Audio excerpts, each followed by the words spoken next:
So, magandang araw mga tropa. Kung hindi pa kayo familiar sa 900 series profile, anong profile? Itong nakita nyo, ito ay 900 series sliding glass window. Nagawa tayo ng 2 panels, saka isang panels para sa screen. So, pag-interest lang natin, ito yung isang panel. Ito naman yung pangalawang panel. So, both sides nag-slide. So, mapansin nyo rito, ang kaiba nito sa 700 series, yung top bottom rail niya, mayroon na inner sa outer. Yung inner niya, mas maipikid kaysa dito sa outer. Dapat niya.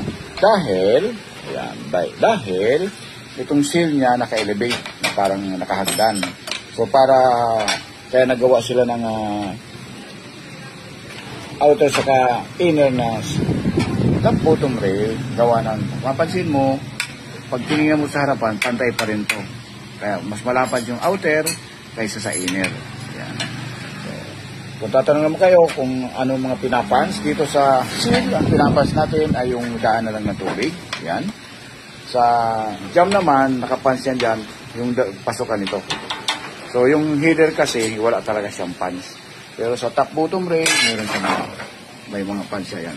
Top rail, lock style, interlocker, saka yung panel, screen panel, meron siyang pan.